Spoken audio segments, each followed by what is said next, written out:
Hello everybody and welcome back to our show. I'm your host Colin McIsaac and we're on a brief hiatus next week, so I pushed this week's episode back a few days from Sunday just so we can shorten the gap a little bit. I was a bit worried you might suffer from withdrawal, but then I realized that only happens with good things, so luckily we're in no danger there. So I apologize for the delay, but that said, let's get going. The Xbox One launched in Japan last week and it was a rousing success! Just look at all the people waiting to get their hands on it. The Xbox One was, in fact, the most successful console launch in the entire history of Japan. Although it was, of course, second to every other console that's ever been released. Woo. By contrast, the launch of Super Smash Bros. For Nintendo 3DS was... I don't know, I guess it was okay. Another major launch that gamers celebrated was Destiny, the highly anticipated new IP from the Halo developers Bungie. In its first day alone, Destiny earned over $500 million in sales. That's as much as it cost Bungie to make the game, and it earned it all back on its first day. And this makes Destiny the most successful launch of a new IP in the history of the industry. So you can bet we'll see a crappy sequel by 2015, an even worse third installment about 6 months down the line from there, and then 3 spin-off games that tie into a live-action movie so bad that it runs Bungie into the ground by 2020. Of course, this success is largely because it hits all of the mass-market trends that the industry gobbles up so well. It's a first-person shooter, low saturation color palettes, it's in outer space, it has online multiplayer, there's something in it called a ghost. Mix these ingredients together and you have got a recipe for strong sales. And to top it all off, a beautiful one-word name, Destiny. Because no matter what type of game it is, Destiny would not have sold nearly as well if its title were 10 words long. Unless, of course, those words were crazy outer space adventures with my robot friend, Peter Dinklage. In which case, it may have sold even better. A main character in the next installment of the Ace Attorney series will be Sherlock Holmes. Nope. No. No. There we go. That's him. It's called The Great Ace Attorney, and it takes place in 19th century London, where the protagonist teams up with Holmes and, of course, Dr. Watson. Nope. Still no. No, yes. Yep, apparently. Yes. Watson.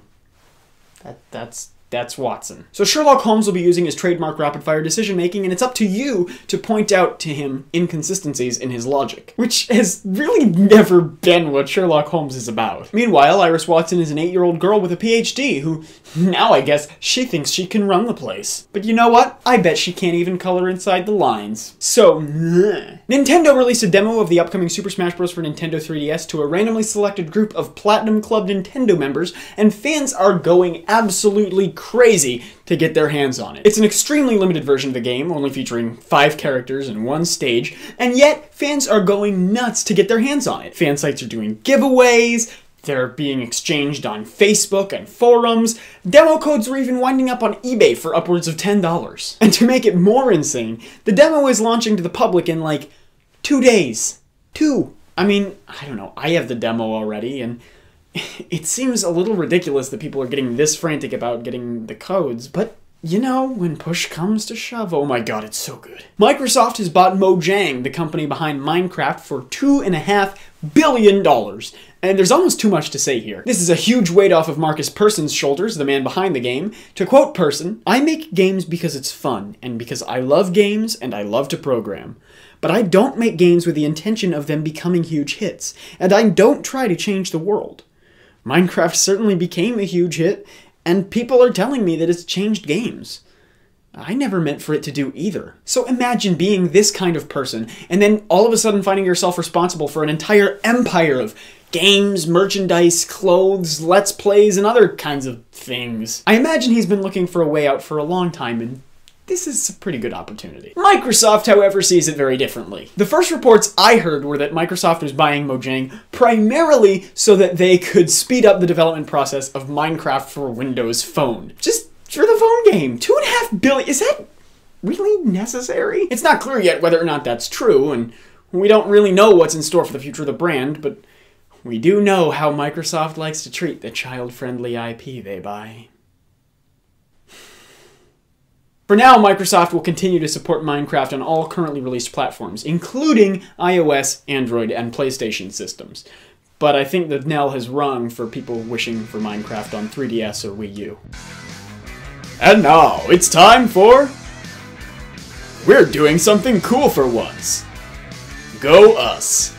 A few weeks ago, we launched a new giveaway section of our website where every now and then we'll give away something related to video games to whichever lucky commenter happens to win. And right now, we're giving away a copy of Super Smash Bros. For Nintendo 3DS. The game is the grand prize for a Smash Bros. Fan art competition, and we've gotten some stunning entries since we announced the giveaway. So I wanted to share with you some of the best, most stunning Smash Bros. Fan art I've seen in the last couple weeks, and to spread the word that if you're an artist, you should definitely try to get in on the fun. And if you're not, it can't hurt to try. Anyway, let's take a look at some of these awesome entries.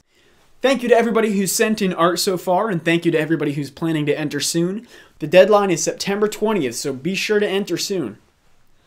Unfortunately, your chances of winning this time around aren't so high if you aren't good at art, but who knows?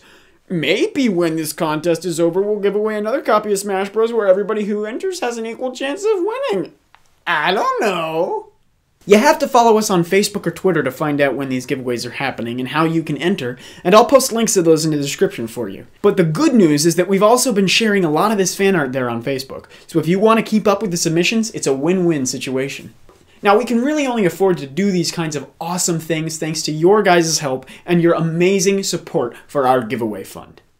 The more money we raise in our community giveaway fund, the more often we can host giveaways, and the better the prizes can be. We've had 2 giveaways in the past, a ticket to Pokemon's Symphonic Evolutions, and some plushies modeled after Makar from the Zelda the Wind Waker, and Agent Washington from Red vs. Blue. And thanks to your donations from those giveaways, we can now offer a prize as amazing as a full game. So if you're feeling really generous and you want to see us give you guys more opportunities like this in the future, we'd really appreciate it if you consider donating and helping us raise money to keep offering these chances for you to win awesome free prizes. That's all for this week, but I hope you've enjoyed our show. Be sure to like, comment, and subscribe for more. Leave your suggestions for the future down below, and check out the links in the description for more info on the stories covered in this video. Be sure to follow us on Facebook or Twitter if you want to stay up to date on our giveaway opportunities, and if you're interested in contributing to our community fund, please check the description for more information on how you can donate. Be sure to visit Gamnesia.com for more gaming news. Thank you so much for watching, and I cannot wait to see you next time.